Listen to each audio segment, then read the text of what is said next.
Believing in nothing. In our everyday life, our thinking is 99% self-centered. Why do I have suffering? Why do I have trouble? I discovered that it is necessary, absolutely necessary, to believe in nothing. That is, we have to believe in something which has no form and no color, something which exists before all forms and colors appear. This is a very important point.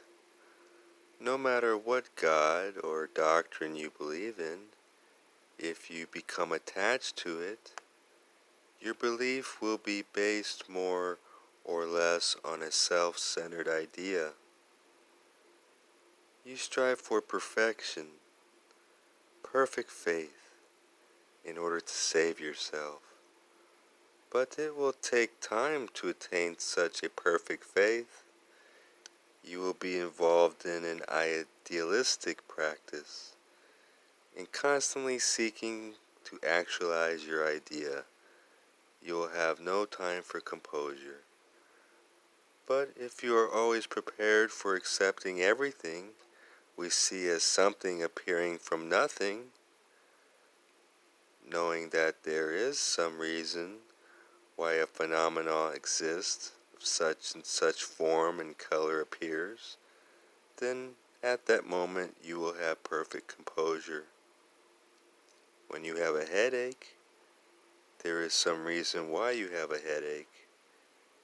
If you know why you have a headache, you will feel better. But if you do not know why, you may say, "Oh, I have a terrible headache. Maybe it's because of my bad practice. If my meditation or Zen practice were better, I wouldn't have this kind of trouble." If you understand conditions in this way, you will not have perfect faith in yourself or in your practice until you attain perfection. You will be so busy trying that I am afraid you will have no time to attain perfect practice. So you will have to keep your headache all the time. This is a rather silly kind of practice. This kind of practice will not work. But if you believe in something which exists before you had a headache, and if you know the reason why you have the headache, then you will feel better, naturally.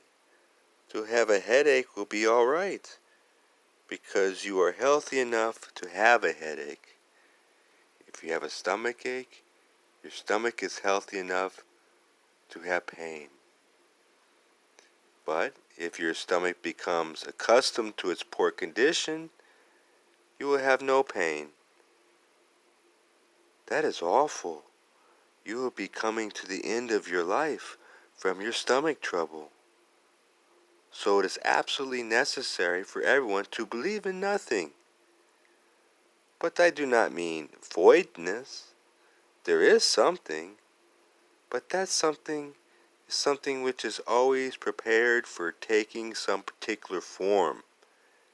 And it has some rules, or theory, or truth in its activity. This is called Buddha nature, or Buddha himself. When this existence is personified, we call it Buddha. When we understand it as the ultimate truth, we call it Dharma.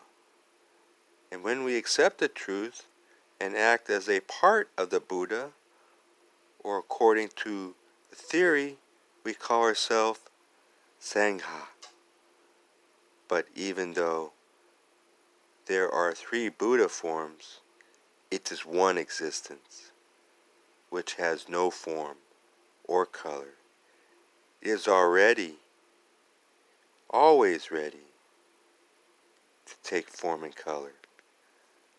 This is not just theory. This is not just the teaching of Buddhism. This is the absolute necessary understanding of our life. Without this understanding, our religion will not help us. We'll be bound. We will be bound by our religion, and we will have more trouble because of it. If you become the victim of Buddhism, or Christianity, or Judaism, or whatever ism, I may be very happy, but you will not be so happy. So this kind of understanding is very, very important. While you are practicing Zazen, you may hear the rain dropping from the roof in the dark. Later, the wonderful mist will be coming through the big trees. And still later, when people start to work, they will see the beautiful mountains. But some people will be annoyed if they hear the rain when they are lying on their beds in the morning, because they do not know that later they will see the beautiful sun rising from the east. If our mind is concentrated on ourselves, we will have this kind of worry.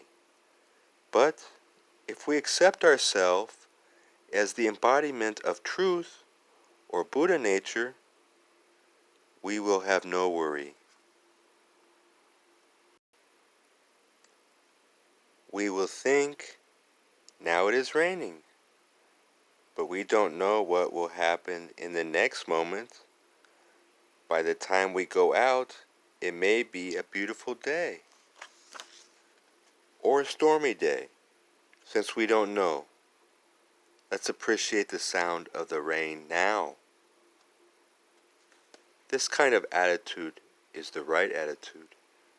If you understand yourself as a temporal embodiment of the truth, you will have no difficulty whatsoever.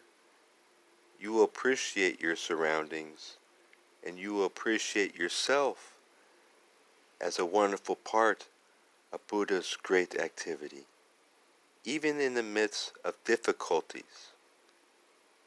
This is our way of life. Using the Buddhist terminology, we should begin with enlightenment and proceed to practice, and then to thinking. Usually thinking is rather self-centered. In our everyday life, our thinking is 99% self-centered. Why do I have suffering? Why do I have trouble? This kind of thinking is 99% of our thinking. For example, when we start to study science or read a difficult sutra, we very soon become sleepy or drowsy. But we are always wide awake and very much interested in our own self-centered thinking.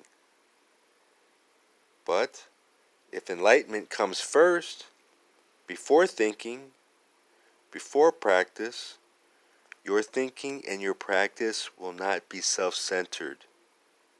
By enlightenment, I mean believing in nothing.